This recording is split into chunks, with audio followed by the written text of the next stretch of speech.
questa conferenza di oggi, lezione, diciamo conferenza fa un po' troppo elevato per una cosa di pubblico, si inserisce all'interno di due corsi laurea: il corso della laurea magistrale, che quest'anno dedichiamo proprio a archeologia pubblica o il public management of archaeology, mi piacerebbe di più chiamarlo, e all'interno del corso della scuola di specializzazione di archeologie postclassiche, quindi siamo assai numerosi. Io sono molto contenta perché, come vi ho spiegato nell'inizio delle lezioni, è stato uno sforzo non indifferente il poter riunire a un gruppo di studiosi del livello, non solo perché è internazionale, ma anche perché sono i migliori docenti che in questo momento esistono, direi, al mondo su queste tematiche, che sono nuove. Si parla in generale molto di archeologia pubblica, come vi ho già detto, per me tutta l'archeologia è pubblica e penso che il professor Schadla Hall è d'accordo su questo. Non esiste archeologia che non sia pubblica, sia perché in parte l'archeologia è fatta per il pubblico, quando è archeologia di emergenza lo facciamo perché non vengano distrutti o perché vengono registrati degli elementi archeologici o perché interessano alla gran parte del pubblico. Dopo, dentro di questa pubblicità dell'archeologia, esistono, come abbiamo visto, come vedremo, dei diversi livelli di coinvolgimento del pubblico, dove il pubblico è ricettore delle nostre informazioni, di quello che noi facciamo, fino al momento che il pubblico non è solo partecipante, ma anche decisore, prende dei processi decisionali su quello che noi facciamo. Non è tanto stato uno sforzo per me, ma uno sforzo soprattutto per i docenti che verranno ogni settimana, come saprete, a Padova per insegnarvi quello che sono le ultime tendenze e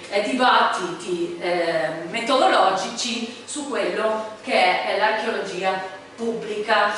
Prima lezione, sono anche molto contenta perché credo in questo momento il professor Schadla Hall è il guru, diciamo, di queste cose, non solo a livello teorico, ma anche e soprattutto a livello di creazione di scuola. Lui è allievo, continuatore del lavoro di Piterucco, che è chi inventa un po' questo tema dell'archeologia pubblica, però gran parte delle persone che verranno poi a far parte di questo corso sono stati studenti suoi, quindi diciamo che è l'origine o la base di cui partiamo tutti. Chi si occupa di archeologia pubblica sa che Schadla Hall è l'inventore, il massimo esponente di questa tendenza, di questo metodo, di questo modo, direi, di fare archeologia, ma chiederei, perché così ci conosciamo un po' tutti, a Francesca Benetti, una mia collaboratrice, fa la sua tesi dottorale sulla legislazione sui beni culturali e in particolare sugli aspetti partecipativi o i non aspetti partecipativi che ha la legislazione italiana a questo rispetto. Che cosa dice la legislazione italiana e come cambiare o modificare questo aspetto. Lei è stata molto tempo in Inghilterra, soprattutto a Londra, sviluppando le sue ricerche, comparando quello che è la legislazione italiana con la legislazione inglese. Farà una lezione a tutti voi proprio su queste tematiche, ma lei ha studiato all'UCL, quindi Global London University, o io avevo sempre pensato che era University College London, però diciamo è pubblicità.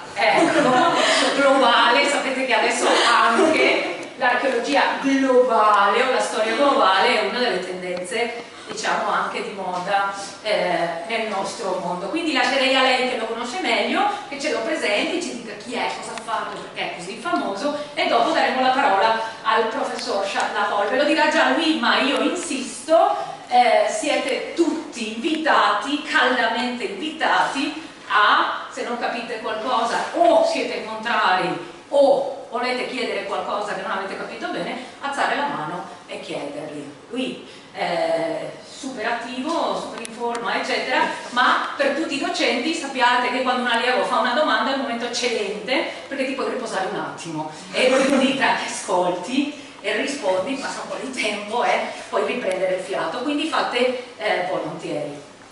Va bene, praticamente hai detto tutto quello che c'era da dire. No, appunto per quelli che lavorano un po' con l'archeologia pubblica sicuramente Tim è una persona che non ha bisogno di tante presentazioni perché è veramente un nome conosciuto, principalmente perché è uno di quelli che ha definito l'archeologia pubblica, la sua definizione è una di quelle ancora più utilizzate, direi, e è anche appunto un iniziatore di scuola appunto alla UCL e dove insegna da circa 20 anni. Però prima di essere un accademico ha lavorato anche un sacco di tempo nel mondo del privato e del pubblico anche, perché è stato direttore di un intero settore dei musei nel centro dell'Inghilterra fondamentalmente, e ha lavorato anche tantissimo con i trust, che è un sistema sostanzialmente che qua non esiste, però è un sistema di gestione dei beni culturali in Inghilterra. Quindi conosce bene sia il mondo del privato, sia il mondo del pubblico, sia il mondo accademico adesso, dove negli ultimi anni sta lavorando. Io mi fermerei qua, potrei andare avanti, però mi fermerei qua e gli lascio la parola. Please speak slowly. Thank you. Is this right? Is this working? Yeah. Right. Thank you very much for allowing me to come here today. I apologise for my voice. There are two things that I want to make clear from the outset. If at any point you have a question, please ask it. Don't put your hand up, just shout at me. Secondly, I apologise for not speaking to you in Italian, which is a truly beautiful language. I am typically British. I just shout louder when people don't understand me. Okay. My primary concern is to show you a lot of words today, which you can read later at your leisure, because I want to define or discuss the definition of public archaeology and what it does. My concern about my subject is that I want people to recognise that archaeology has a much wider use than just looking at boring objects in the museum. That the implications of archaeology are critical for the rest of the world, which is why I go all over the world boring people. So first of all, I'm concerned that people with degrees in archaeology have jobs to go to. In the UK, and I'm going to try not to be Anglo-centric, because we all hate the British, really. I have to talk about what happens in the UK. One of the current concerns is the value of a degree in archaeology today. These two quotes are taken from recent reports about the future of university studies. They both point to the fact that humanities degrees are of less value apparently because they don't make money. The survival of archaeology as a subject is critical. So you will see at the bottom of this, academics need to be able to attract able students by persuading them that subjects like archaeology, taught with rigour, have an economic as well as an intellectual value. My concern is that people therefore understand the value of archaeology. John Evans, a former director of my institution, wrote in 1975, "It seems to me that archaeology is still a widely misunderstood subject, not least by some of its friends and even by its practitioners. As a result, it is still far from having achieved the place, either in formal education or in general consciousness of society, to which its achievements and its relevance to our human condition today entitle it. So, I'm going to talk about why public archaeology exists in my institution and what its purpose is. I apologise for all the words, but never mind. People love defining what something is about, you know. For me, archaeology is a series of techniques used to explain the past through, hopefully, logical deduction. It uses material remains and interprets them. It isn't history. It's open to interpretation as its history. So the term, the first written use of the term public archaeology was by Walter R. McKinsey III. You'll see from that he was obviously American, not a king. He wrote a book called Public Archaeology in 1974. That book was about, as it is today, the legal aspects of preserving archaeological sites. It's a very boring book. I wouldn't recommend it. Subsequently, Peter Archaeological used the term in a series of books published as One World Archaeology. The series is still worth reading. Although actually, because he was a difficult person, he referred to it as cultural heritage management, something which I personally don't believe in. Peter Archaeological decided that he would have a course called Public Archaeology taught as a master's degree at the Institute of Archaeology. This is the first time there ever was a master's degree anywhere in the world. The course was set up in 1999. I'm still running it, just because I'm old.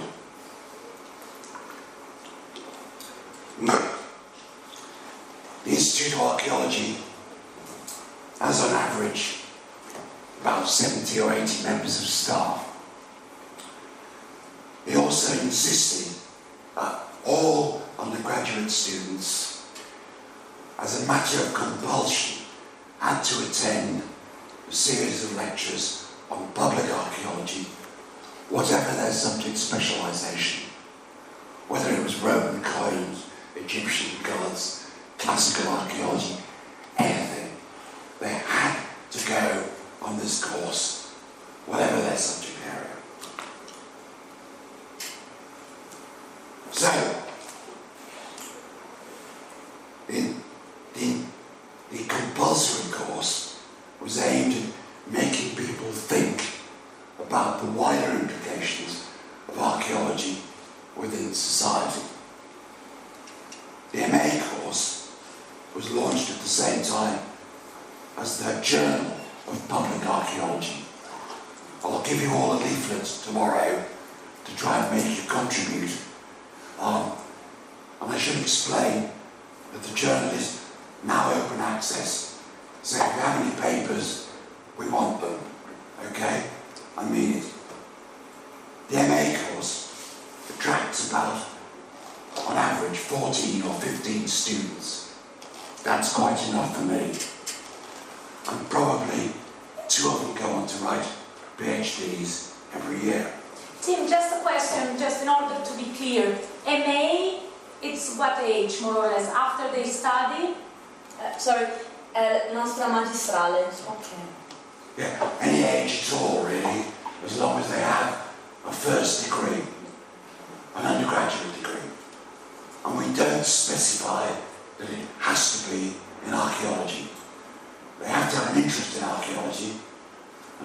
learn about the process, but they don't have to have a degree in archaeology necessarily.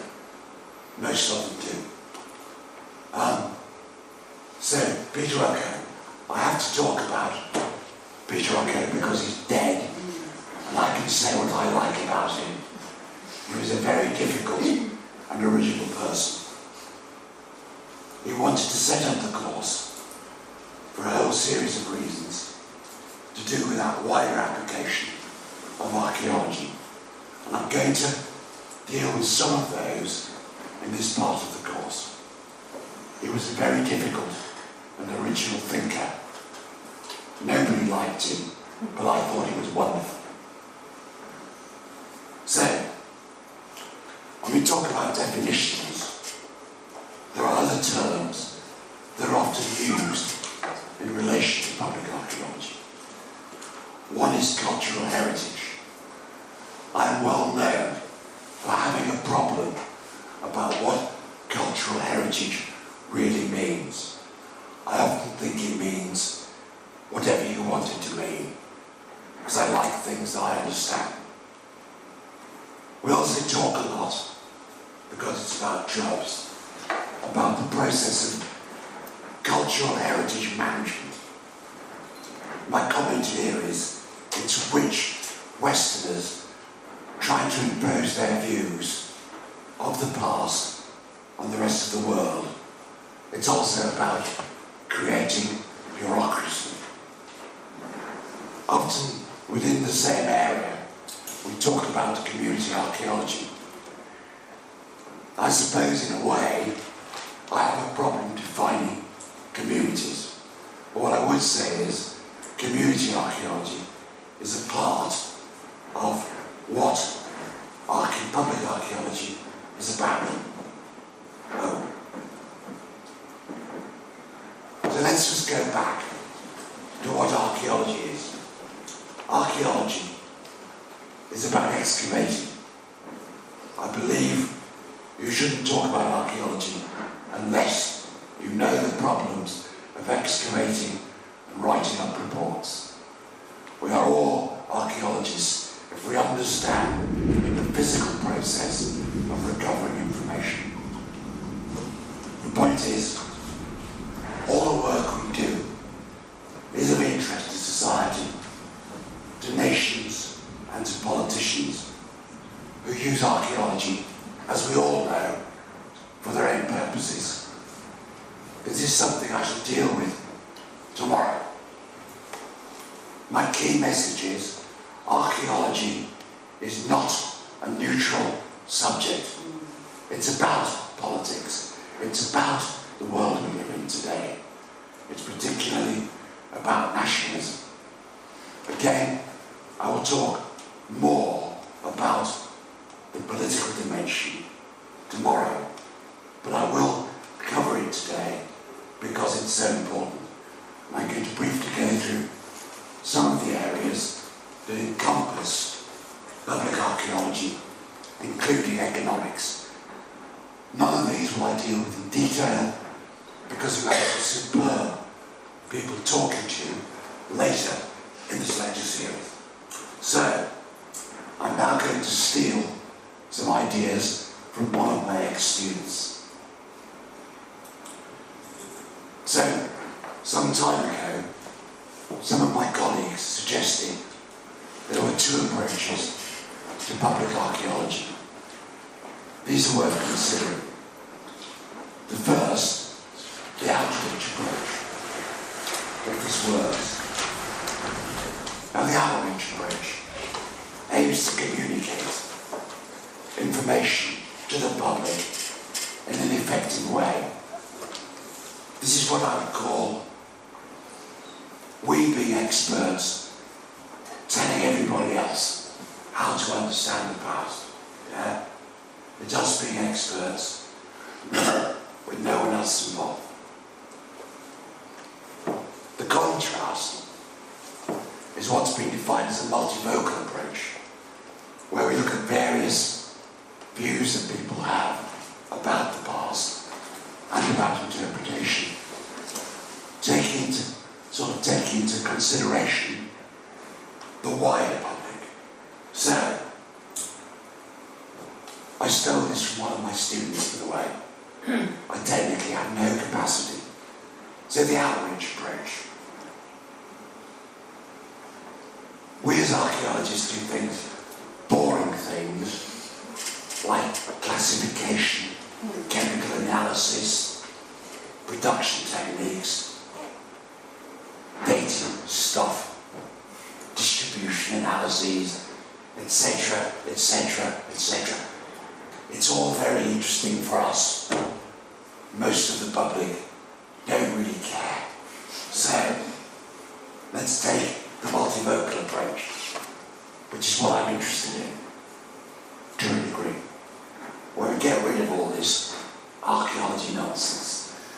We take on board the wider range, excuse me, that archaeologists need to deal with, not just archaeologists. We need to consider, and this I will emphasise later, we need to consider indigenous groups. Now there's a question, who are the indigenous? I'll return to that. Do you think it's correct to talk about indigenous groups? Yes. If I work, for example, in a mountainous area in northern Italy, No. and I work with local people there, I shouldn't call them indigenous people, because it looks, so the idea is a bit, they look like Indians, no? But are they indigenous, in your opinion? Local people? If I was working with people who would all claim to be Italian, I wouldn't call them indigenous. But I want to come back to this definition later, because it's relevant. So I will pick it up. Okay? We've also got to consider landowners who frequently get in our way, who frequently help us. We have to consider, I'll come back to this, tourists.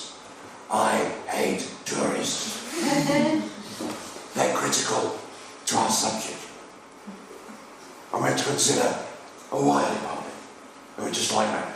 So these two approaches, some of my colleagues have suggested, are two approaches to archaeology. Now,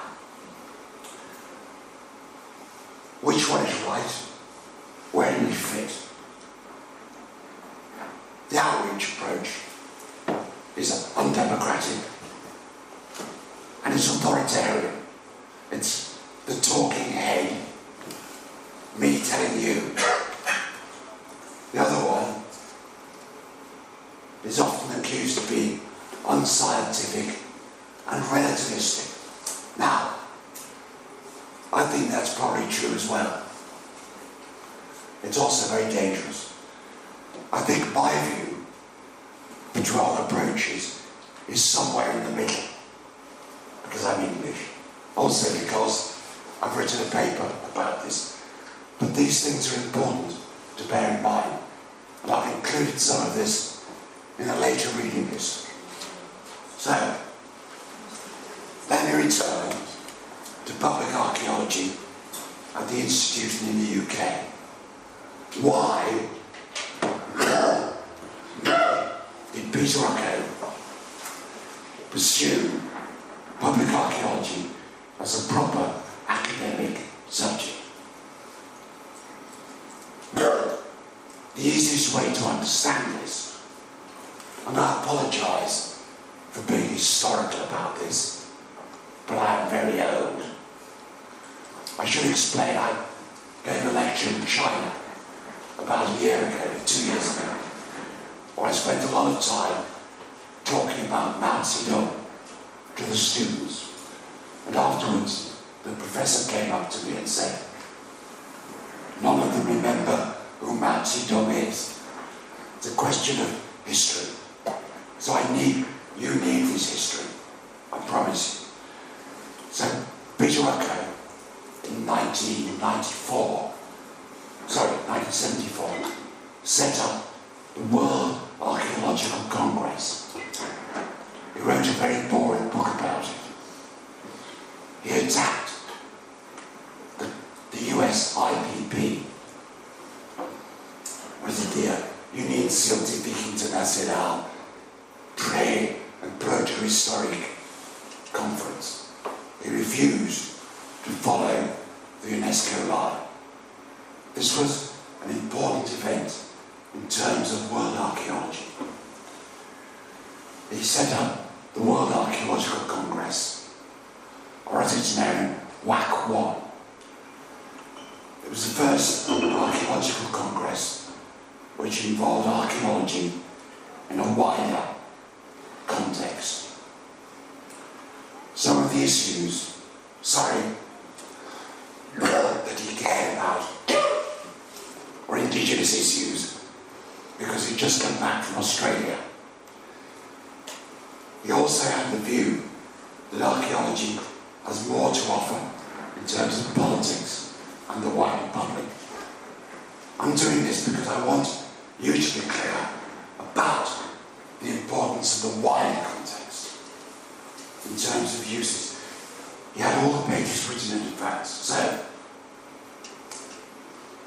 let's go back. Archaeology is a subject that is rarely, or in the past, has rarely been seen as inclusive. And yet, in my country, in the 19th century, archaeology was actually probably more easy for people to understand and be involved in. And its modern roots, it was neither exclusive nor highly specialised. The majority of work in the UK, and also in Europe, was carried out by people who are now called amateurs.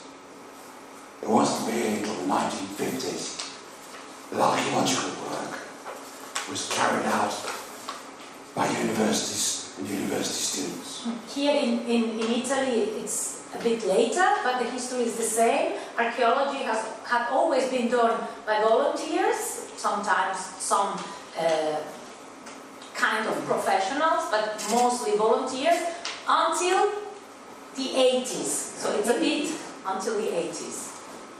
Absolutely. It's in the 80s where the first firmas, the first archaeological professional firmas were founded in Italy. And I think it was a disgrace on a part, because they eliminated mostly the volunteer work. We didn't imply there could be also professionals. Also in the 80s, the universities start doing real excavations. Until the 80s, archaeologists in the university studied mostly art history. So we are a bit later, but the evolution is quite similar. It's the same, yes. Just to make this point, again it's here, you can read it all later. It's only in the 1970s that archaeology becomes increasingly professionalised, and increasingly there is less room for untrained archaeologists. In the 1990s, we see the development of increasing legislation. BPG 16, British, but I'm not going to talk about it. We also see organisations like the Institute of Field Archaeologists, which I'll deal with later. Only now is the problem of excluding the general public, non-degree holders, being realised and addressed. So, let me go back to the World Archaeology Congress. It changed the way in which many people thought about archaeology. This is my joke.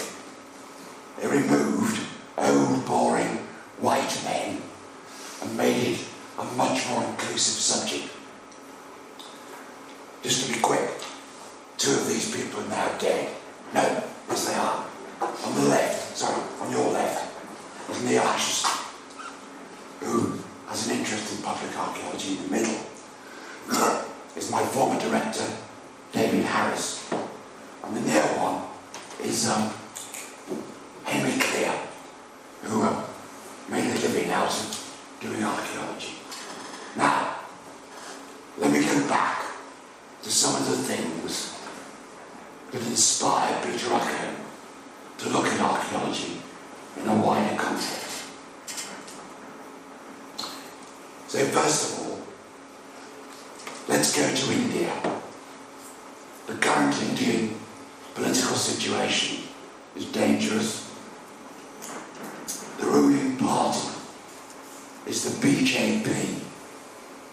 I can't do it in India, but don't worry. It's a relatively Hindu fundamentalist party, and it's also responsible for being anti-Muslim. In 1992, the destruction of the Babri Mosque. I've put the Wikipedia, the internet reference up here, so you can look at the film. In 1992, this mosque, which was a great medieval mosque in the middle of India, was destroyed.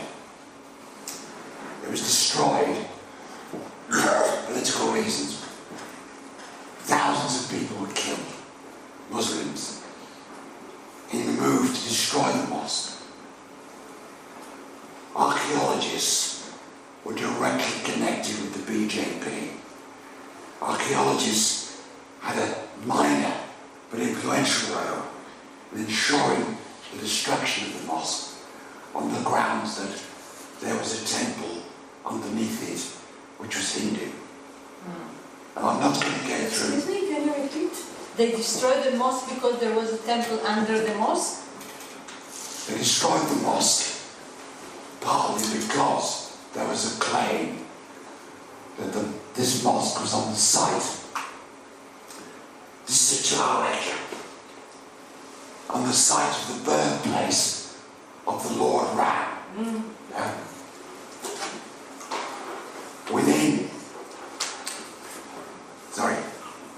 Within the town, the city, where this mosque is, there are over 200 Hindu temples already.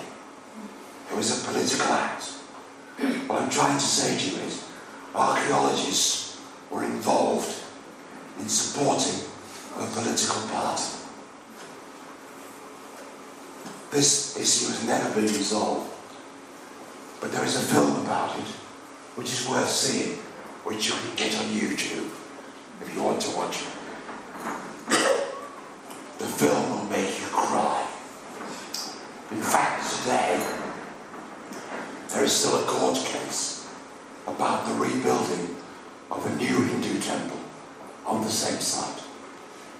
I mention this because it's one of the issues that concerned Ake when he was looking at the wider implications of archaeology.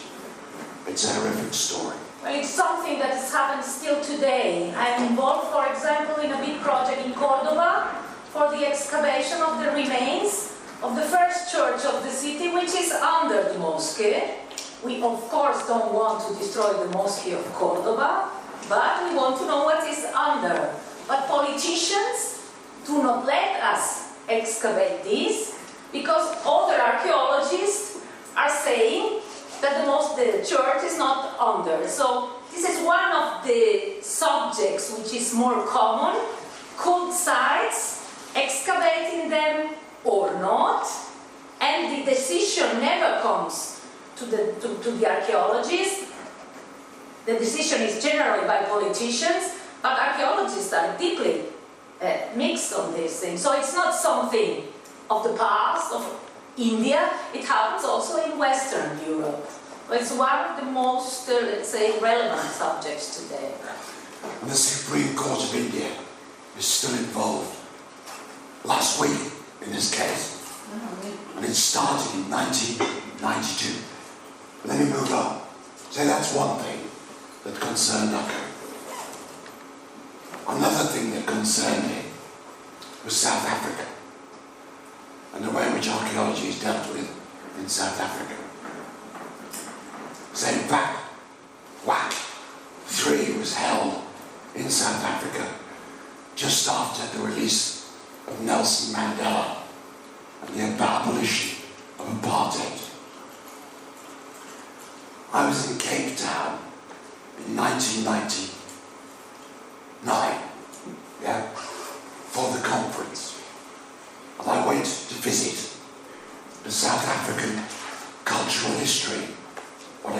Japanese museum. I wanted to find out about the indigenous people. I went into the music gallery and it was full of Western European musical instruments. I went into the costume gallery and it looked a bit like Marks and Spencer's in the 1950s, because apartheid had only just been abolished. And as a result, the museum had not been changed. On the wall, in one of the galleries, remember, this is a momentous occasion. Most of you weren't born then, but the whole of South Africa has changed overnight. I went into the museum, and one of the galleries was this notice on the wall about the museum displays. For the new visitors, it says, "We are developing the themes and displays in this museum to reflect moral history in a cohesive and accessible manner." In other words, the change of political regime had completely changed the whole way in which the past was being interpreted overnight. This is a message for all of us about what we do and the fact that it can be changed overnight, which is why public archaeology is important. So, the World Archaeological Congress was established in 1986. At its time, it especially sought to debate and refute institutional views that serve the interests of the privileged few archaeologists to the detriment of disenfranchised others.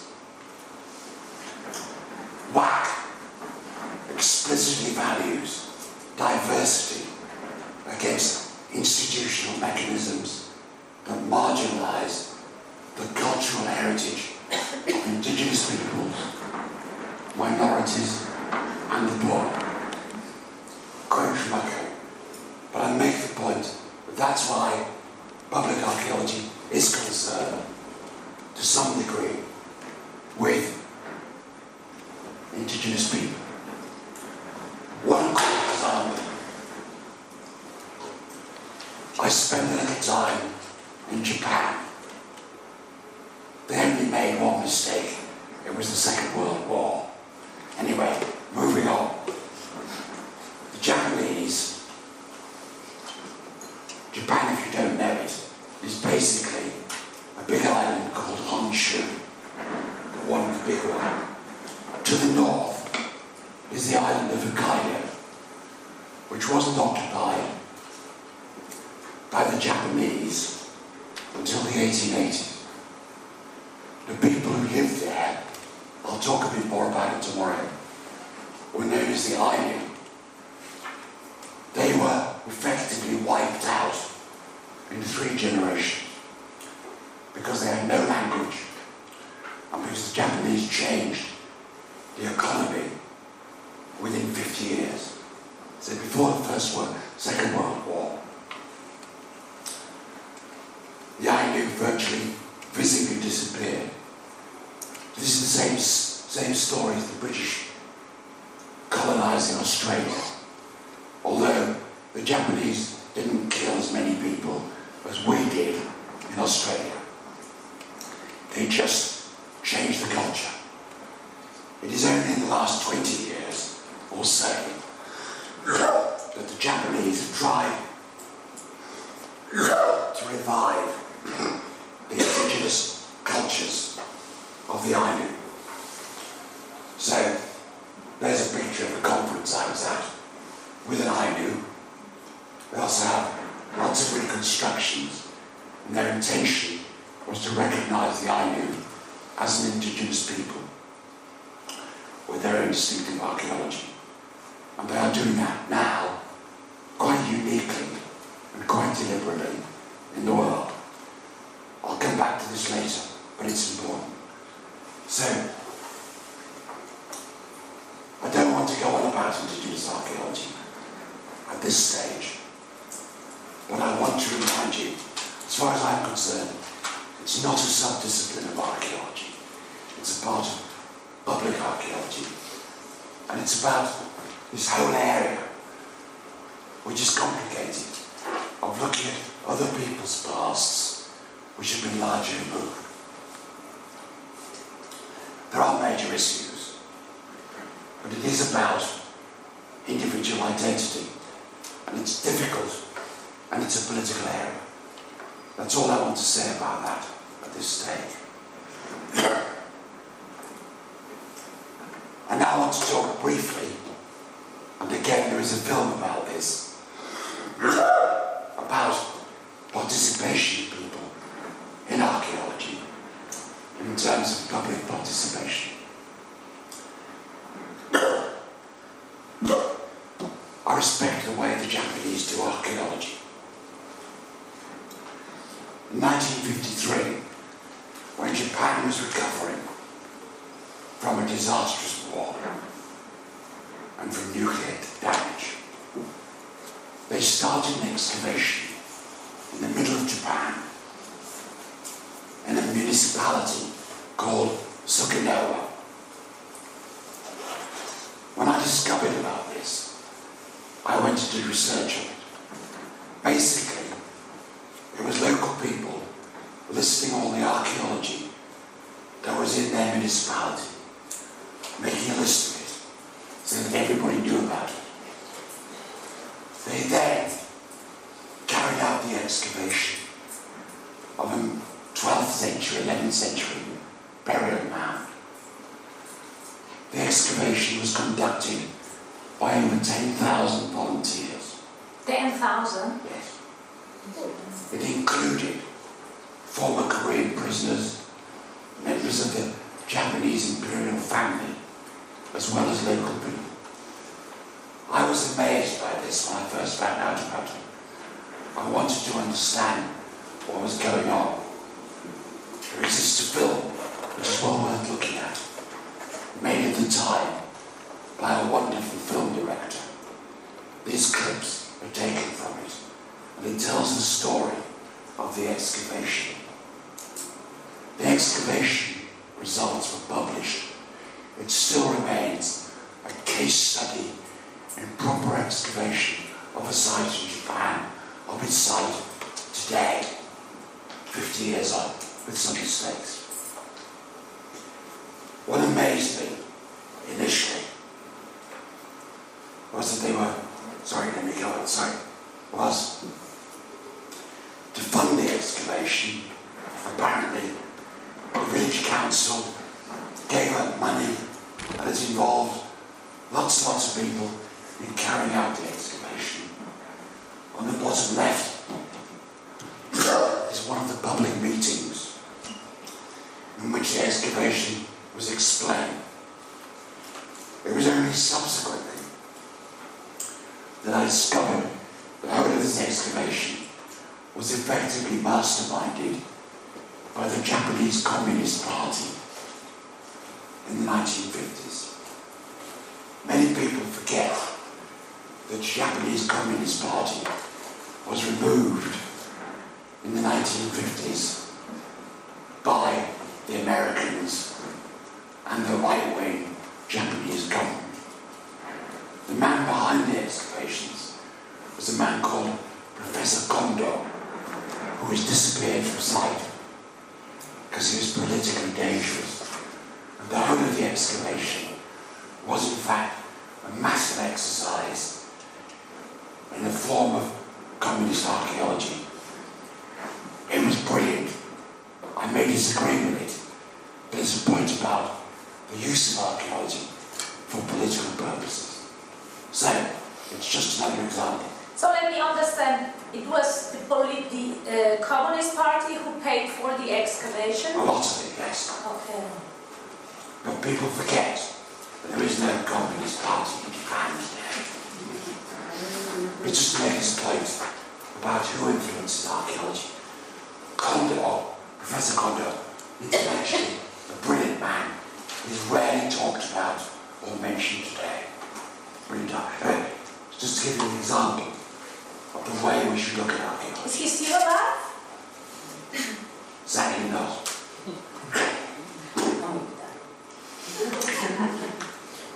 If you ever go to the museum in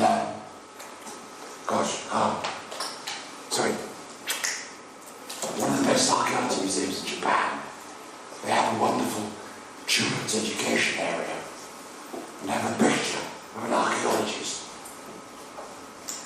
And I said to my Japanese colleagues, it doesn't look very Japanese. They said, no, that is Gordon Child. Now Gordon Child was of course a tremendous influence on communist archaeology, British archaeology as well, for all sorts of reasons. And they still remember it. It's interesting.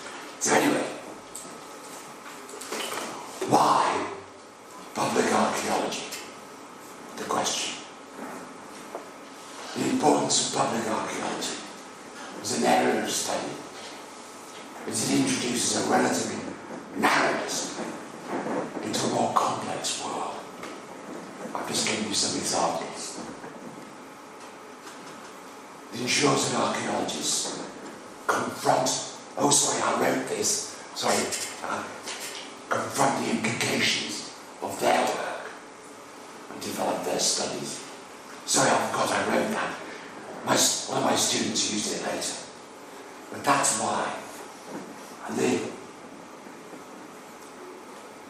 there are two answers, common answers that are given. I hope this works. To gain more support for archaeology. This is very important. We need to be clear, not only about the importance of our subject, but also how we can keep you in jobs, which is much more important in the long run. Okay?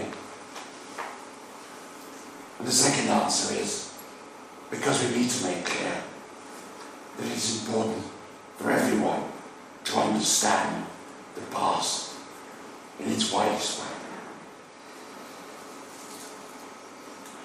Archaeology is related to the public, I would argue, in a unique manner. Archaeology is in fact very closely related to the public.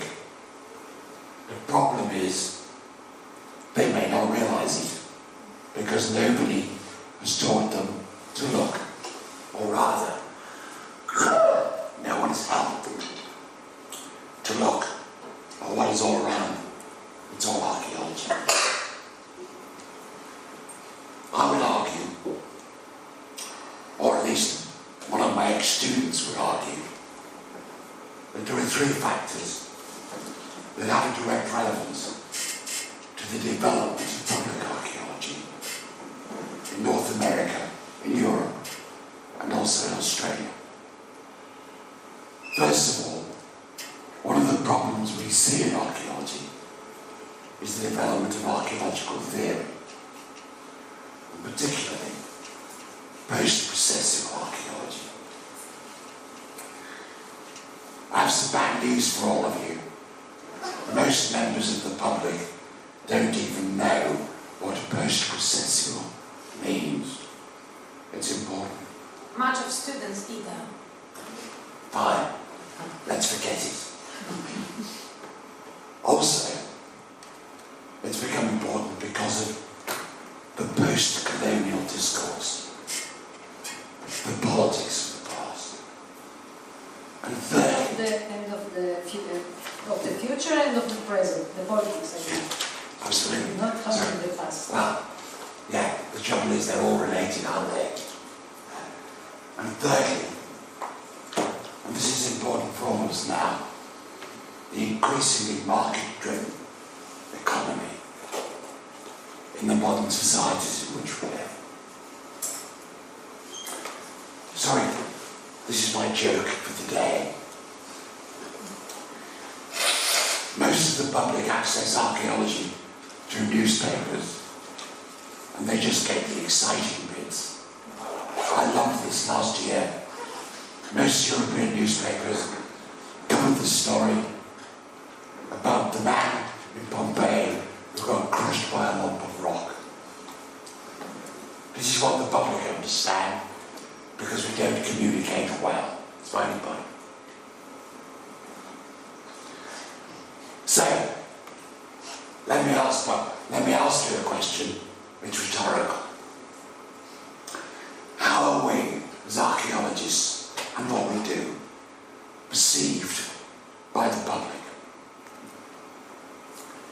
You will realise in this lecture, none of this work has anything to do with me. I normally persuade my PhD students to go away and do surveys, and they come back trying to kill me because doing surveys, like carrying out excavation, requires real commitment. And if you do surveys with the public, you're likely to want to kill every one of them, and also the person who persuaded you to do the surveys in the first place, me. I persuaded one of my Greek students to go away and look at sites in Greece. I don't like Greece very much. I only like Thessalonica, but never mind. So, she went out and asked a series of questions about what people perceived about archaeology. She took 3 sites. Grenades, where archaeologists are working increasingly as archaeologists. Despilio, another important site.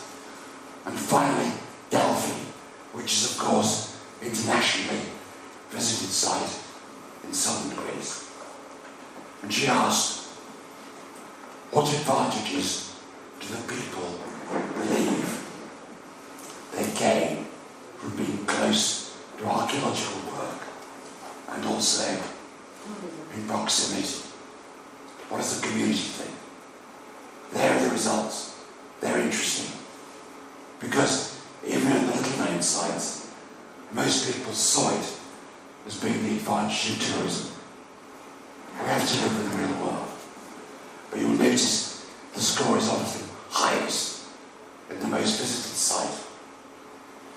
The second question I'm going to deal with, it's a whole PhD I've read, is the role of the state. Now, if you believe it's important, do you feel that state bureaucracy? Actually, I think the state bureaucracy in Greece is worse than something dead set in Italy. Bear that in mind. Anyway, it's interesting. Do you feel your relationship, where you are, to archaeology in general is influenced positively or negatively? These results speak for themselves. Yeah? Only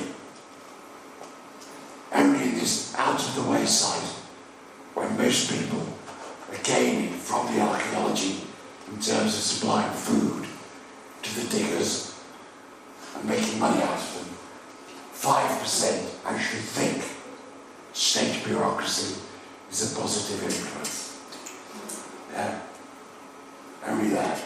In the majority of cases, it is seen as a negative influence. So people in general on these sites don't like archaeologists because they don't understand, because archaeologists don't communicate. This is real data. Finally, this is again, remember asking the residents, for whom do you think archaeology is practiced in Greece, and in your area in particular? Again, I love these results. Okay? Only in Delphi they think it's for all of us. On the out-of-the-way sites, it's just for the archaeologists. And something for both. You'll notice the state is again seen as a major actor. I'm just trying to make you think about how we impact on people. So, what I would say to you is that politics molds the past. Prevailing beliefs affect the past. Even society in current fashion has an impact on how the past is viewed. And that affects presentation of everything that is presented or believed. I've made this point already. Archaeology is not a neutral subject, however much some of my academic colleagues would like it to be. Now, I put some lines at the bottom which will not necessarily make sense. But, for example, if you were to visit the Museum of London and look at the Roman displays, Roman London has a wall around it. In the displays, which were designed in the 1970s, part of them is entitled All Along the Watchtower.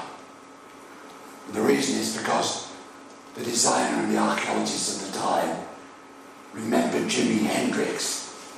Yeah? So it goes into the display. It's a nice example. It's a nice example of how the present and the past affect the way we look at things. Anglo-Saxon attitude. I come from a country where most people think they're Anglo-Saxons. We know that's not true.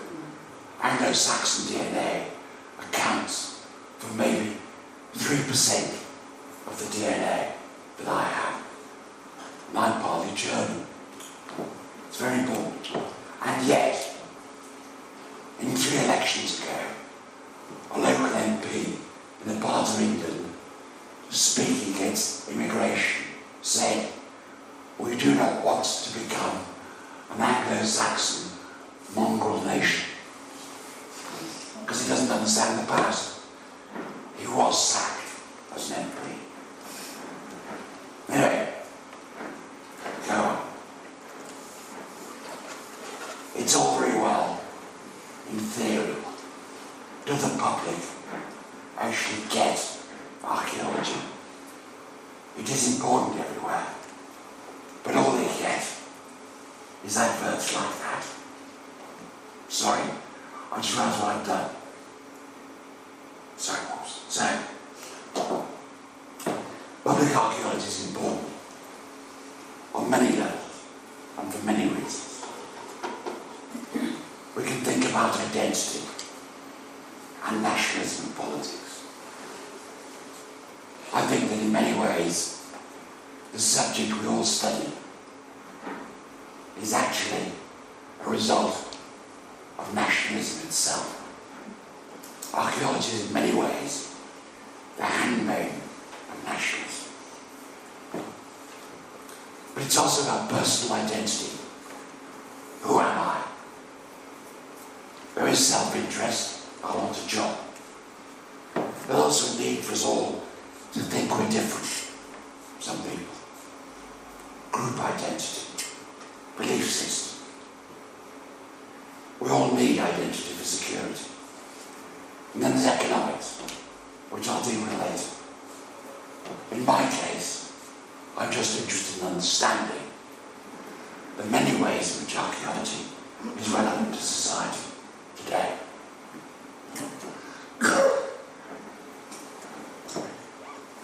Let me give you a case study. You can all go there.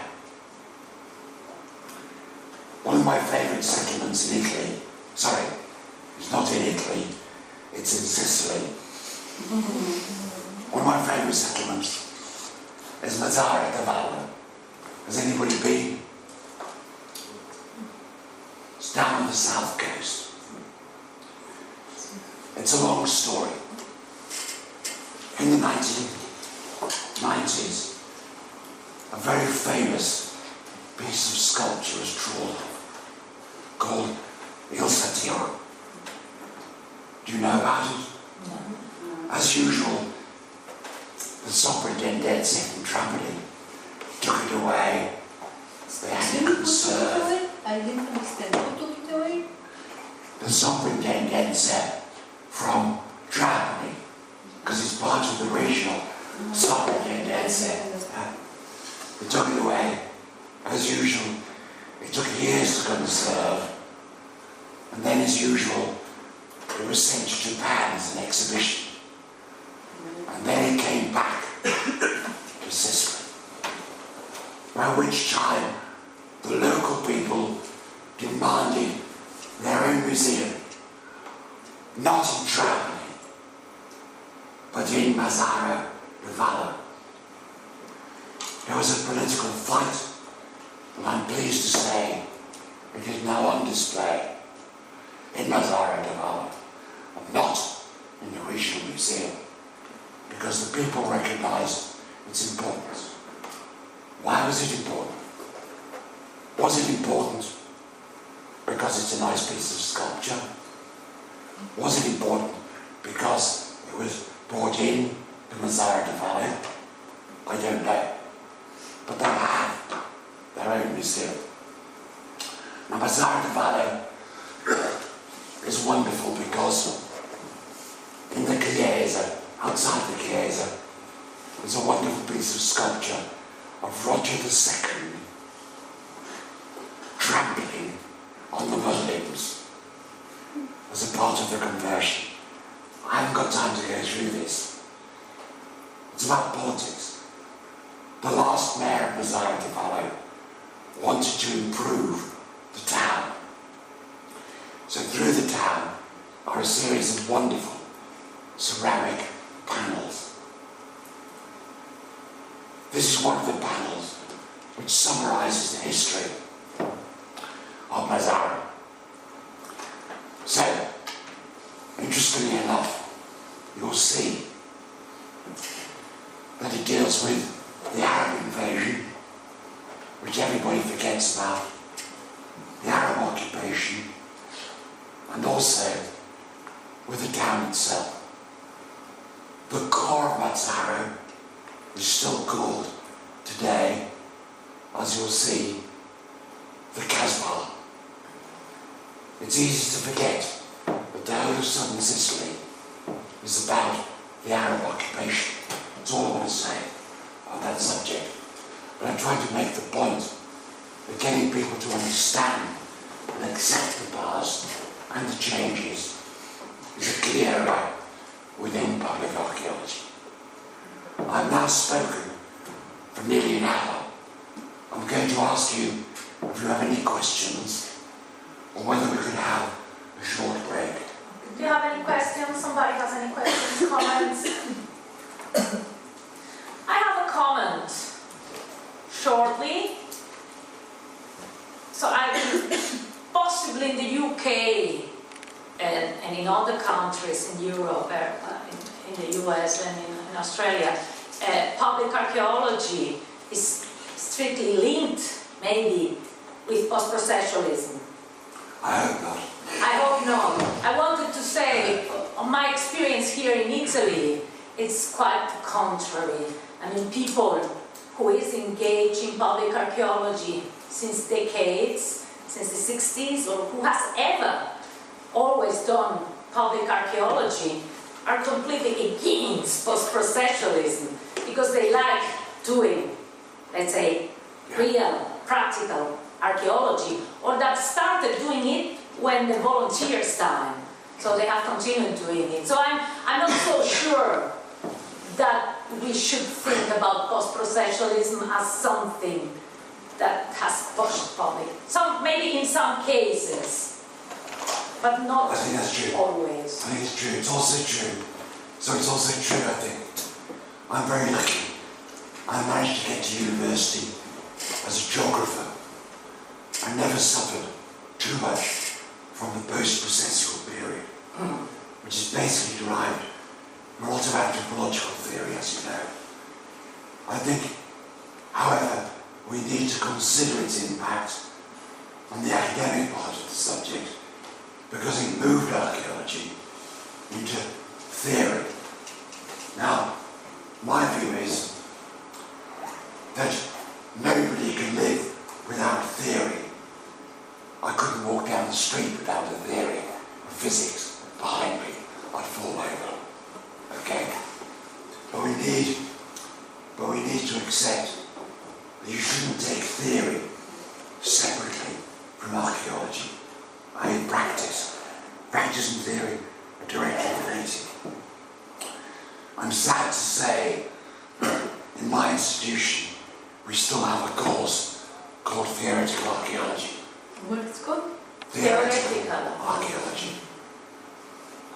Mike Parker Pearson and I don't understand the point, but there is a period where theory, which moved archaeology away from the wider public in terms of communication, was a serious problem. But I think it's important, mostly for the young generation, to make theoretical archaeology, because most courses don't teach it, and they continue doing descriptive practice without knowing from where it comes. Absolutely. Io direi, se nessuno ha nessuna domanda... Yes, from one Please. We were talking about public and constantly underlining the fact that archaeologists are something separate from the public.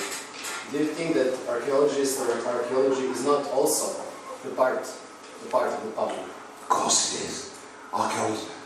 Because I Sure. thought that you were talking about like some kind of distinction between us and them, let's say. Okay. What I was trying to say, maybe I didn't make it clear.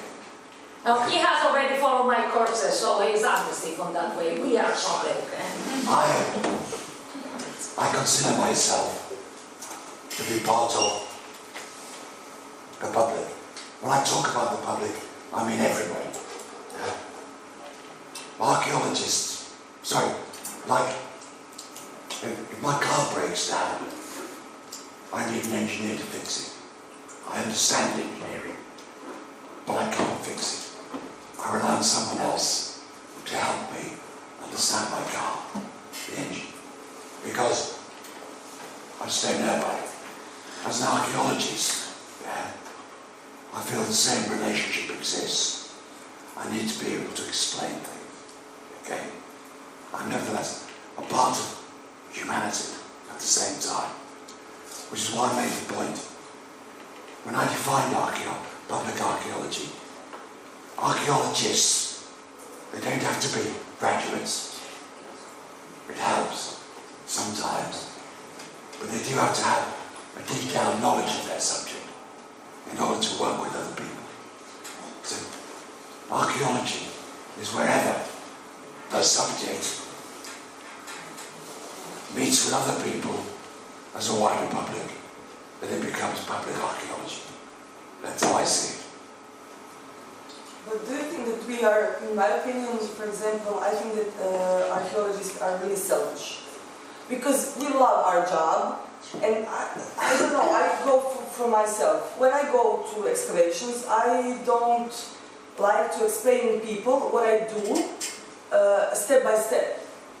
So this is why we have a problem, and I understand that it's my problem, and we have a problem with communication with the public, because we're selfish. We know what we are doing, we love it, and we don't want to explain somebody to what Don't ask me another stupid question. I'm busy digging. That's why we teach this thing, to make people aware of the necessity to communicate what we do. Otherwise, you or me, selfish archaeologists, will finish working in the supermarket because it's going to finish. I think this is a problem today, because we don't do anything on that question, because we talk and we talk, we have to fix this, but we don't do anything by that question. I think there's another problem. We don't have many skills that we need. Maybe we should learn more in the universities how to communicate and how to do it more effectively. Because maybe you are tired, in RAP for example, where we both excavate, of explaining the same thing again and again and again. because all people ask the same thing. Maybe if we communicate better, not only ourselves, but on television or on public conference and so on, people will start asking more things, more interesting, and we will be maybe more interested in answering, not if you found gold or if there is a tunnel, which are the two basic questions. This is the main problem, because they ask those kind of questions. Oh, did you find gold? And now I lose interest on... But it's the problem of the people or it's our problem, because we didn't communicate. Yeah, but I think that... Let me offer you a useful piece of information. When I was in Japan, I discovered all undergraduates, all undergraduates have to participate in excavation, and also, while they're on the excavation, they also have to go through a process called gensetsu. What this is about is they have to take the public who are coming from the local area, looking at the excavation, it's the undergraduates who have to take the public round the sites and explain it to them as part of their course. I believe we should do that in all archaeological courses, because you're right, we are selfish. And yet it's in our own best interest to communicate. May I say something about it? We had a questionnaire, the Eurobarometer, you know, that this measures of feelings of the population, etc. And people were asked a couple of years ago about, with the survey on the general attitudes towards cultural heritage, if they feel to live nearby some places of cultural heritage. So apparently, Swedish people live all nearby cultural heritage. Italians think they don't. So there's clearly something wrong in the way we communicate. But it's never a problem, we have to learn how to do it and learn that it's part of our job. I believe in multidisciplinary system, and I think that we have to have, because we know how we are lazy and we don't want to explain, but at least that we have some people to work for us to explain. I don't know. You have to do it yourself. Let's get back to the Swedish point. The problem for the Swedes is they don't have much archaeological heritage. They don't? So they really don't have value much archaeological heritage. It's like in Australia. Whereas the Italians have so much, they can't cope with it. Sorry, I mustn't be rude about the Swedes. I would like to ask about the other point of view of the public archaeology. As you were telling us all the examples that the politics involved in archaeology. And there are archaeologists in both sides, I mean, in the bad side and in the good side, just to make a point. And how can we deal with it? I mean, that's reality. You are in, wherever, in Japan or ISIS or wherever. Well, it's difficult. It's extremely important. I spent a huge amount of time in Malta, because everybody speaks English. If you look at the history of Malta, because it should be in Italy, as you know, Mussolini wanted it back. Wait, now. The man who creates Maltese archaeology is a man called Sir Themistocles Zabit. He's a British sympathiser through and through. He's responsible for all the early archaeology on the island. He starts it in the early 20th century. He's brilliant. He applies to join the British Imperial Civil Service and to leave Malta. The British stop him from leaving. They stop him from leaving because they need him to create the dictionary of the Maltese language, which he does, which is the language the Maltese speak today. Why Maltese language to prove the Maltese aren't Italian. Now wait, I haven't quite finished. And it's because what makes this important, this is an archaeologist here. Now the interesting thing is, if you talk to people, old people in Britain, they will tell you that the Maltese language is in fact Phoenician, because they've been told it is. It's not. It's half Arabic and half Italian. And this whole idea of trying to explain these things is critical. We need to counter the assumptions that are made and the lies that are told about the past. We have to do it. I have to do it all the time. Yeah? It's important we do it. We stand up and recount it. It's not too obscure.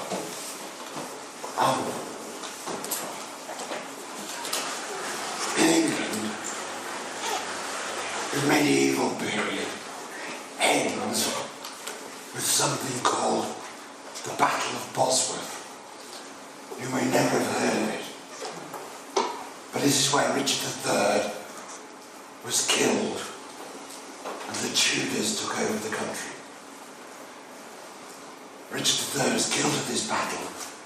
I can never remember the exact date, but I think it's about 1483, I think. Okay, I'm a prehistorian. I don't do exact years. But let's say it's around 1483, I think. Anyway, this battlefield today is a tourist site. Yeah? The joke is, the battlefield centre is in the wrong place. We now know, okay?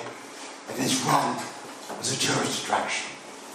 So remember, the battle is in 1483, and they're doing a reenactment of the English Civil War, which was actually in 1640. Now, does it matter, right? At the same time, they're producing a medieval hand-to-hand tournament reenactment, a falconry display, and the American-style band. This is what goes wrong. Now, I've got some information for you today about public attitudes. I'm interested in how the public perceive archaeology. That's what it's about. I'm fascinated by surveys which tell us what people think. This is a very bad slide, I apologise. In order to establish what people think, we ask surveys all the time. We need to know if people care about the past. The questions you ask are very, very important. So, the sort of question you actually ask is important. So, you can ask the same question in different ways. So this is a British question. Do you agree with the Labour Party's plan to oppose admission charges at national museums? Alternatively, do you agree with the Labour Party's campaign to stop the imposition?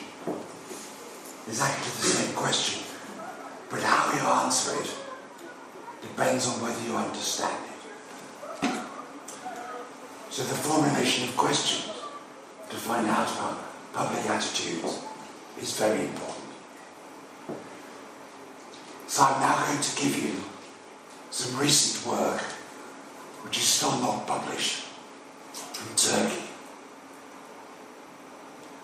One of my colleagues in Turkey, working at the British Institute, cleverly, very cleverly, got money from the British government to carry out the the first ever survey of public attitudes across the whole of Turkey on archaeological assets.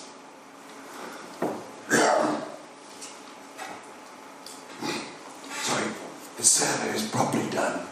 The total number of people involved was 3,601 across the whole of the country. They did it with considerable care. This is under a project. There's a very good website called Safeguarding Archaeological Assets of Turkey Project. I love the fact it's paid for by the British government. Excellent. It's called Sarat. There's a website. This material is not on the website. Sorry. So this project, which was only finished just last year, was about the relationship between the public and the archaeology in Turkey. They worked very hard on this. It's a nationwide survey of national opinion.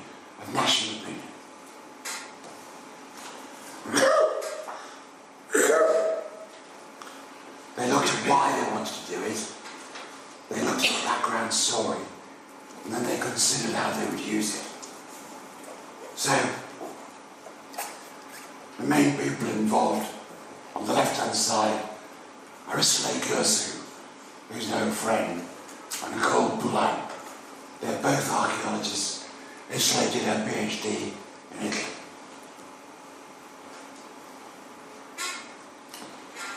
The interesting thing is, this all springs from a conference held in Istanbul some years ago, which I was responsible for putting the speakers together.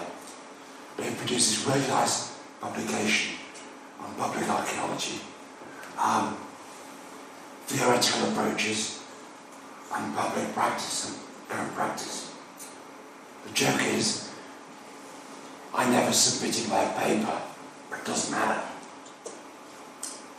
So what they're looking at, first thing for a survey is to know the people. Turkey, which we frequently forget, is a huge country, and they've actually done the survey based on different sets of questionnaires which are balanced across the whole of the country. So the interviews are distributed to take account of the variations in the population. And say it's 48-52 male to female. It's balanced in terms of age. It's balanced in terms of educational background. It's balanced in terms of settlement type. And it's balanced in terms of income, relative wealth. It's incredibly good as a piece of work. Some of the initial results will be published shortly in the Journal of Public Archaeology. So, it's interesting that Turkey can be divided in terms of the public into three main groups in lifestyle terms. For me, this is very funny. Modern, which means mainly people who live in Istanbul and don't vote for the current Turkish government. You can now be arrested for being rude about Mr. Erdogan. Be careful. The second group is traditionally conservative. In other words, relatively uneducated. And the third group is religiously conservative, like it in Muslims. Important division. So they've actually taken account of everything about the whole of the population. In terms of social media, some of the contrasts in this survey are remarkable. So for example, the majority of people who use social media are obviously in the modern category, okay? And the socially and religiously conservative are less likely to use it. It's a question of development. All populations are different. You'll see the same in terms of where people live. Getting this background of demographics is the key to establishing the public attitude. The three main strands of the survey are understanding how far the population understand archaeology. The second is how far are they engaged with archaeology. And the third is general approaches towards archaeological assets. I should tell you, I didn't ask permission to use this material, so I'll probably get into trouble later. But they're all friends, okay? The three main aims behind this survey. There has never been a survey like this anywhere in the world. And they use a professional polling company, having sent out the questionnaire. So, understanding archaeology, the population of Turkey, knowledge, values, and meaning. Now, I should tell you, but don't repeat this to anybody, that there was some opposition by the Turkish archaeological establishment to this survey and some of the questions, because the archaeologists feared what the results might be, which just shows how far removed many professional archaeologists are from what the public really think. These results are stunning.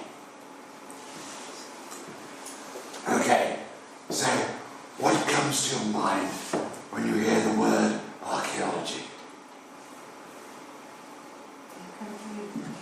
And yours, can you read? Can you see that? Is it clear enough? I can read it. First one is excavations, ancient, so typical what people think about. Second, antiquities.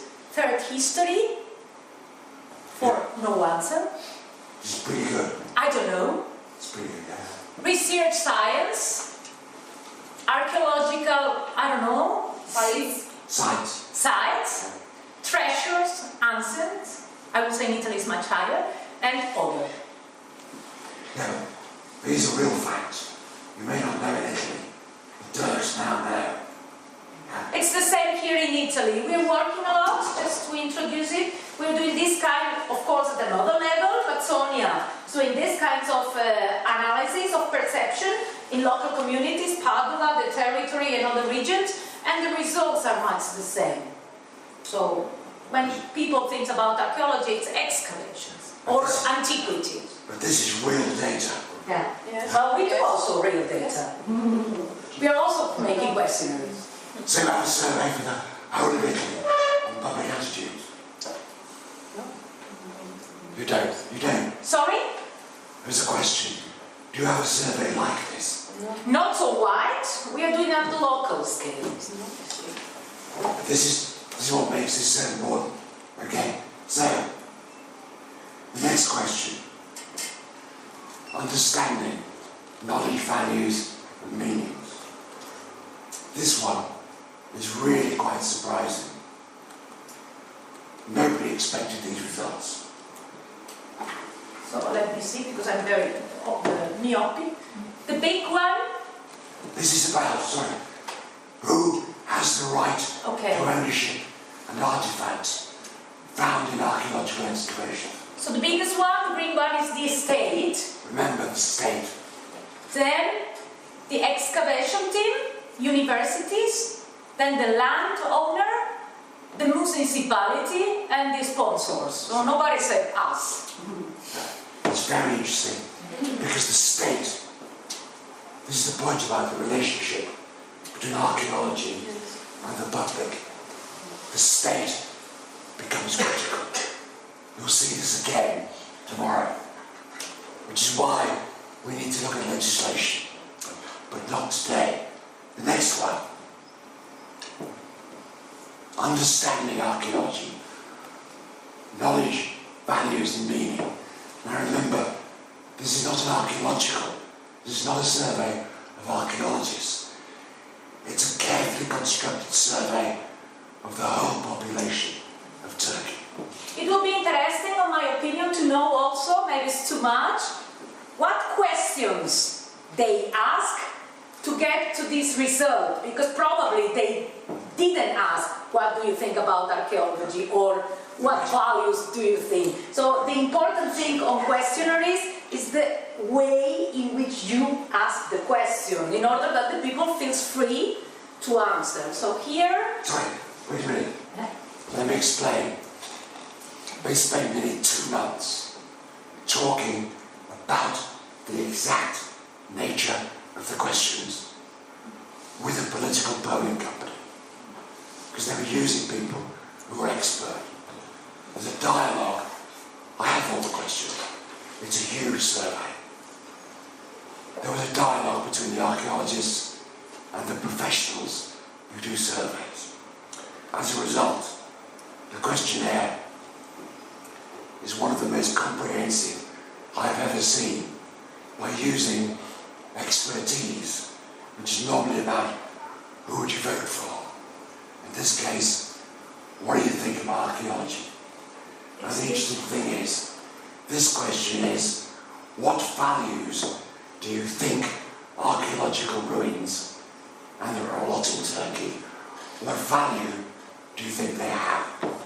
So here you see, maybe, what I read in from the top, intangible values, which is very curious. People say intangible values, or they never say intangible values, which is too theoretical, but they say about values that we can consider intangible. Artistic values, science, monetary, quite good also monetary as a number, political, hobby, not value, and other. Very interesting results, these, because you've established something. The use of the word intangible does not appear in the actual survey, I should add. Now, the next one is the one I really love. Right? This is the one about the whole population. How many of you visited archaeological sites? 48%. That's pretty high. Yes, it is. Now, this is also interesting, because again, we're talking about population. Remember, for the whole of Turkey, it is quite interesting, because large numbers of people who answers yes across Turkey to visiting, if you could go. And actually, it's 20% for the whole of Turkey. But it's nearly 39%, 40% for the modern, for the educated. But you'll notice, again, there's a different reflection, depending on which socio-economic group you fit in. well, they read it, it's quite clear here. Quite clear. Yeah. So, it's only the religiously conservative who see no importance in the past. The next one I really love.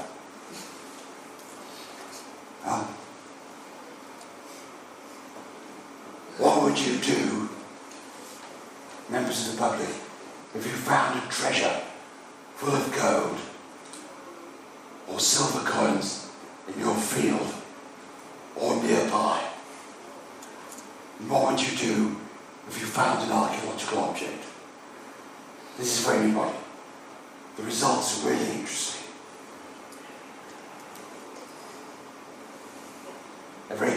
I'll send it to you, don't worry. I have it, Sonia.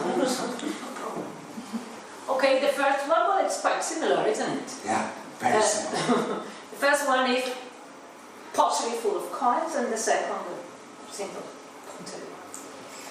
So, do you read it, or do you want me to read it? Do you see it? No, please. No. So, first one is, they ask, what would you do? The first one is sell it. The second, hide it. Sorry, can I say something? This is fascinating. I have friends who work in Italy. You have these stupid laws about archaeological sites. One of my colleagues from Cambridge, working on archaeological survey, said that he had to make friends with all the farmers to find out all the material that was really coming from the sites, because they were keeping it hidden rather than declaring it to the authorities, so they keep the archaeologists away. So, same in Turkey. Do you think it's real, these things? So the biggest part of the population, I think, would call the police. I'm not sure if I would call the police. Then inform the authorities. Which authorities? Apply it to museum, so ask to the museum, local museum, I imagine, and then nothing or odd. No, yeah. No. Nothing means keep it. Well, it means all sorts of things. Yeah. It's very complex. This is really quite interesting, though, because again, two attitudes. We will tell people who will keep quiet because of the fear of the state. Now, the next one. Engagement. Oh, sorry. Damn, sorry, back. These are all the people, the public being engaged with the past. 48% were at the sites, 12% on museum cards, 68% think that people don't visit because it costs too much, and 75% of the people say they would ring the police if they saw an illegal excavation. Very interesting, quite surprising. How can they know if it's illegal? Yeah. Because the state wouldn't be involved. It's different, it's not in the They find out. Okay. In other words, looters. There are a lot of looters in Turkey. And I think you have them Maybe, in Italy yeah, too. maybe. This is my favourite result. Perception.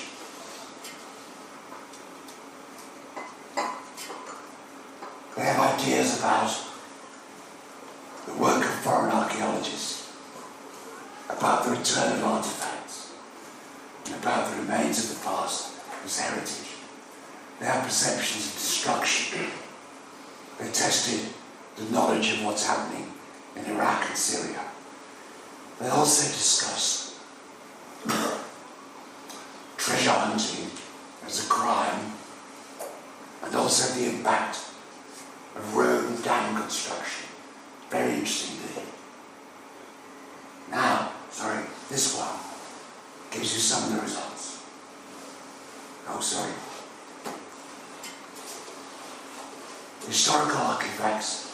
They asked, should historical artifacts and sites be sacrificed for road destruction and dam construction? The figure is quite remarkable because 70% of those questioned said they disagreed that material should be sacrificed. That's incredibly high from the public. Nobody expected that. The next one, sorry, is whether you approve of work being carried out. 49% approved of foreign archaeologists. 87% agreed that artifacts smuggled should be returned. And 82% felt that all archaeological material was part of their culture. I was surprised by that as a result. 80%, this is amazing, thought that this is the bottom line, right? Thought that treasure hunting is a crime and should be prevented. The Turks who did this were amazed by that level. And it's a serious problem. Nearly 70% thought archaeology, this is the public, not us, thought that archaeology was not sufficiently protected. And 89, sorry, so it's very, very positive. And this is not a series of results that can be questioned, because statistically it is such a tight survey. I would like every country in the world to get money from the British government to do a similar quality survey. It actually came from our Overseas Development Fund for Cultural Protection. Unfortunately, nobody in the EU could have this money. Never mind. So this is just to draw your attention to the fact that public attitudes may not be what they think we are, what we think they are. They are much more significant than that. And there is a far wider public support for archaeology, public archaeology, than most people suspect, at least in Turkey. Now, one of the things that, and again this is on the website, one of the things they've also done is try and find out what people in Turkey, especially in rural areas, feel in a project called Living Amid the Ruins. Again, there's a website for this. They're looking at archaeology and sustainable development. You'll be getting more about this later. Go, I understand. No, don't be sorry. They take one part of rural Turkey, and they're trying to find out how they can persuade people who live locally to use the sites for sustainable communities. The reason why they're doing this is because the problem in Turkey, let me do the methodology first. They again did a huge survey with 143 individual, smaller area, a whole series of individual structures where they established the nature of the population, how it worked, and what could be done. Again, this is a piece of work which will be available for further statistical analysis. The reason for doing it, I hope this works,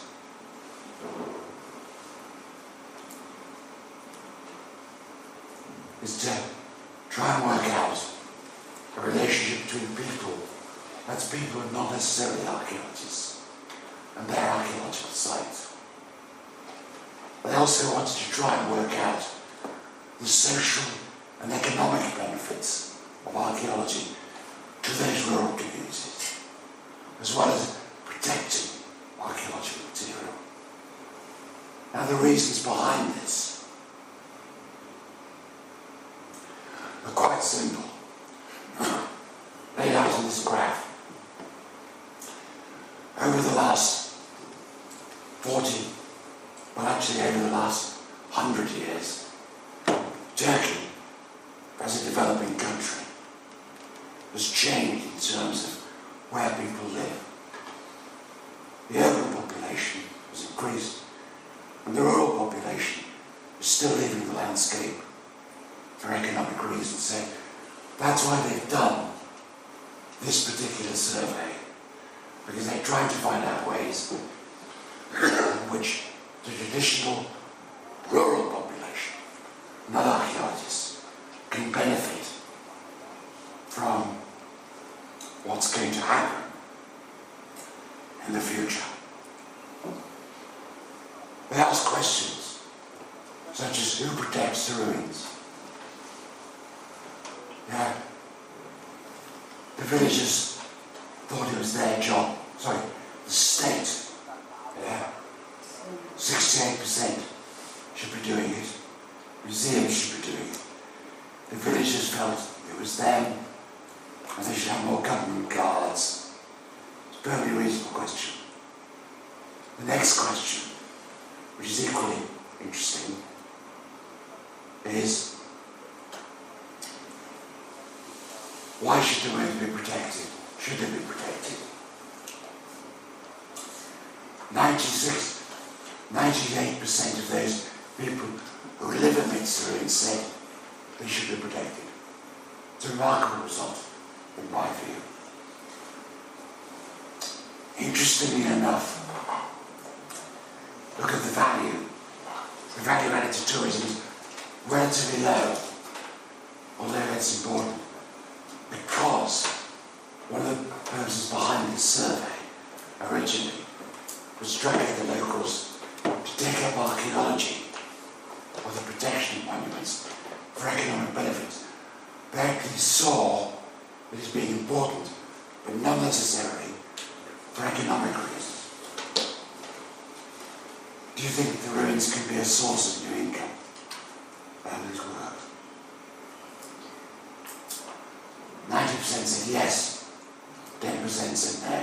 So again, there is a reason for doing the archaeology. Local development, they think, can come about through irrigation, which they need, but also through tourism, and also through construction of school. This is a very big survey. What I'm trying to make is, most people on this survey, so if someone asked me tomorrow, what do I think the British public thought about treasure hunting? I would say probably 60% of them don't care.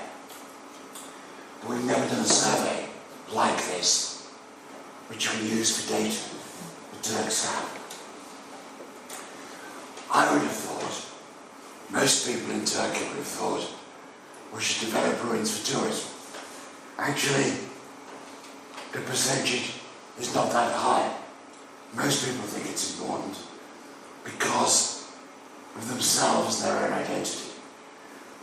This is tremendously important in terms of what I study, public archaeology. It's also terribly important in terms of what we can do with the public, in terms of everybody having a job, at least in Turkey. So all these results we're now getting for the first time. So I've almost finished because I've gone on too long.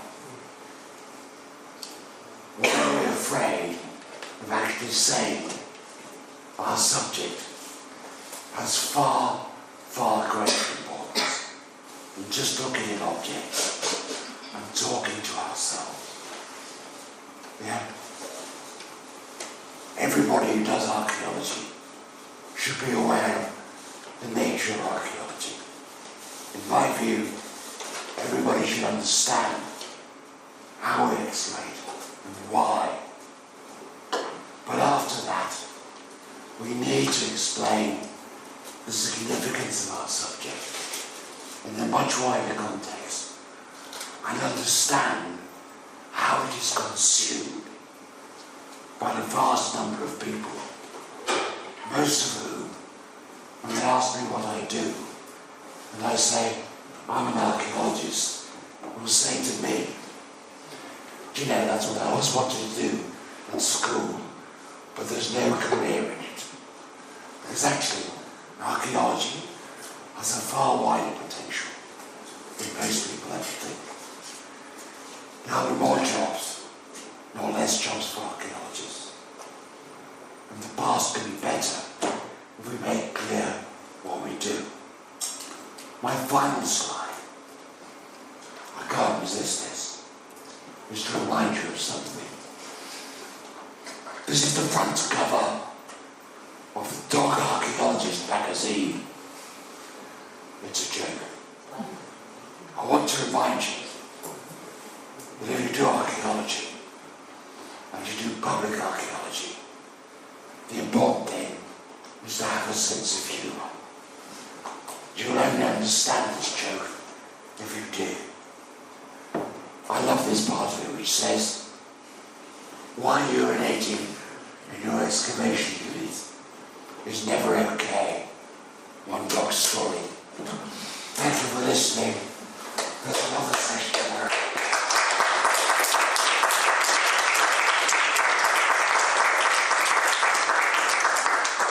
Thank you very much. Is there any question? I want to ask some questions, but I'll let you first. Do you have any questions on what Tim said? Yeah, Paolo? I wanted to ask you, because we in Italy have quite a toxic political climate, and Good heavens. Do you mean Umberto Boscolini is still alive? I don't know that, but it's quite toxic. I know that because I follow some newspapers and something like that. And one proposal of the current government was to give licenses, archaeological licenses, to hotels. I don't know. Rural hotels. Rural hotels. Owners, so to do excavation with manpower from the tourists, and this is. I just wanted to ask you a comment. So the idea was to give the opportunity to small hotels in the mountains to make one activity on archaeology. So, Is this La Liga? yeah. I love it. Obviously, it is not an acceptable idea to carry out any form of excavation without at least a properly qualified archaeologist, under any circumstances. However, it's an interesting idea because we have to face the fact that archaeology has a wide appeal. I would reject the idea out of hand. It's a crazy idea. What I would find interesting for research purposes is who actually got a hold of the idea, who is behind the politicians, and where is the advice coming from. It's just not acceptable. At the same time, it raises a separate issue about who should be allowed to dig, how should they be operated, and what you should do. This is something I'll be dealing with to a degree tomorrow. Should, for example, archaeology be conducted for a surplus financially, or indeed for profit? This is a very interesting area. So the idea is crazy unless it's properly conducted and properly regulated. And I suspect behind it, of course, is an economic imperative, which we'll keep on coming back to all the time. But it's mad. And why have they changed their name from the Northern League to La Liga? That's the answer. It's crazy. Well, I don't think, Paolo, if you really think about it, I thought a lot about this idea on the basis, like they propose it, make your archaeological site in your agriturismo. It's not good, but just imagine how many archaeological places you could dig in a region that will never be dig because there is no money to do it. Imagine if this activity was led by a professional archaeologist. How many? Well, But it's not forbidden now. I mean, everyone can ask for a permit and can get it. yeah. So I mean, it's crazy idea, but it could be directed to an interesting idea, making archaeology with people who is not paid, with the let's say, orientation of somebody who earns for it. How many students of the university could work on this? How many sites could we know? Do you think that a volunteer knows more about excavating than most of the students after the university? What did volunteers do before the 60s? Tomorrow. It's not that they excavated during the days. They went there on Saturday and on Sunday. And we know, Castel Seprio, for example, a site that we are digging, it was dug by volunteers. We excavated the same places where they dug, and the archaeological stratigraphy was perfectly documented. Yeah. So it's crazy for us, but it's not such a crazy idea. I think that the main problem was that there was totally no research agreements behind it, and no, it wasn't compulsory to have an archaeologist on the site, so obviously it was badly written, but yeah. Yeah, it's tomorrow I'm going to deal. Bella, one of my problems is I have too many ex-students who do different things. Tomorrow I'm going to talk about something called, in the UK, called dig ventures. And dig ventures is an interesting approach to archaeology, which many established archaeologists dislike. But it's actually a self-funding operation. And it's the way in which we regulate these things, or not, that really counts. So, the potential for making money out of archaeology is something, not profit, but surplus. Sustainability. Is something I can defend. But let me talk about it more tomorrow. I don't think it's a bad idea. Any other question? No? I wanted just to make a remark. I think the questionnaires and the result of the survey is very interesting.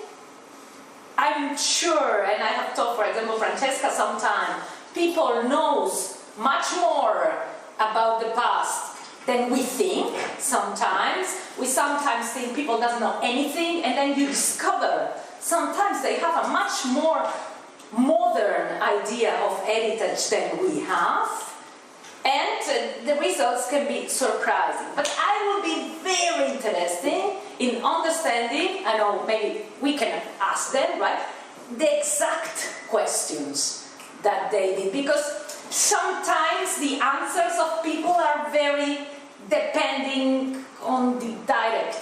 They answer what you want them to answer. Can I say this now? I've spent most of my life constructing surveys that aren't written by the people who are interested in the answers. So, I started doing this because I used to work in museums. Many years ago, I did a survey on attitudes to museums in a city in northern England called Hull. It's an isolated state. In order to do this survey, I needed first of all to find the computer power. This is 40 years ago. I'm very old. And fortunately the city had its own computer and its own telephone exchange. Unique. Problem solved.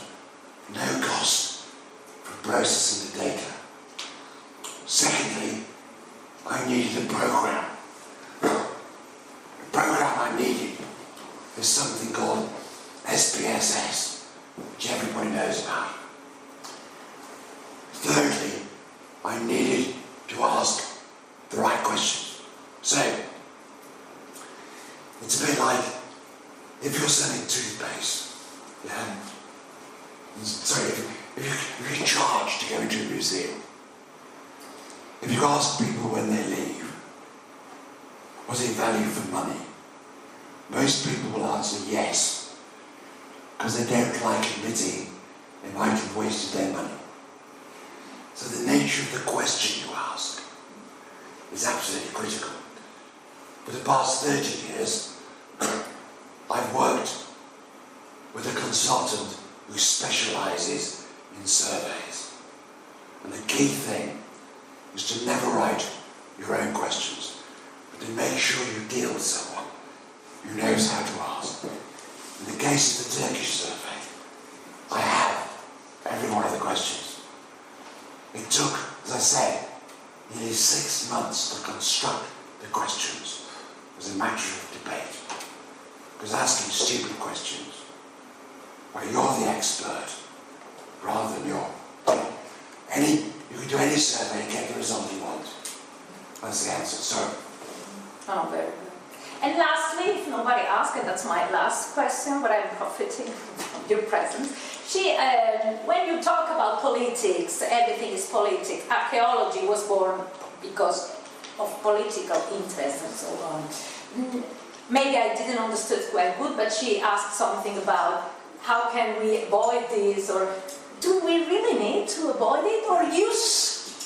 So be aware of, that's the first thing. We must be aware of the fact that everything that we do, of every excavation is made, has a political intention behind, first of all. And second, and that's my opinion, because I'm a bit revolutionary, can we, or should we, at the same time that politicians use archaeology to show our own political view and to modify society for our political intentions?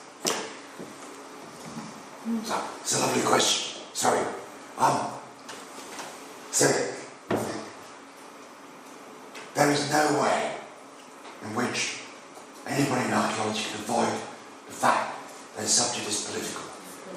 One of my most distinguished colleagues, well, she's German, but she's very distinguished, is Ulrike Sommer. She's a very old friend. She was making jokes about the fact that I don't write enough. And she was involved in a dispute in Archaeological Dialogues, the journal, where some mad American archaeologist has said archaeology is not a political subject. Ulrike was wonderful. Archaeology is political whether you like it or not. We cannot avoid it. Now the important thing, your question is beautiful. Should people admit to their politics? The answer is, I think they should be aware of their politics. If you visit, I went to the Moldova Archaeological Museum about 20 years ago. They just moved out of communism. It was a classic piece of Marxist archaeological museum. It was fine, I don't mind, okay? There was a political basis to it. I don't care. Gordon Child is responsible for much of our understanding of archaeology today. Was he a communist? Possibly. He was a fellow traveller. Being able to argue about the way we present archaeology doesn't mean we have to have a specific political view. Many of my best friends are members of the British Conservative Party. I can argue with them. I can debate with them. As long as I can debate, it doesn't matter. For my politics, it all depends who I'm talking to. As long as I understand there is a political element to everything we do. Okay, I think we can finish today. We see us tomorrow at the same time, 2:30. Is okay for you, Tim? That's fine. Okay, so see you tomorrow. Thank you. Thank you.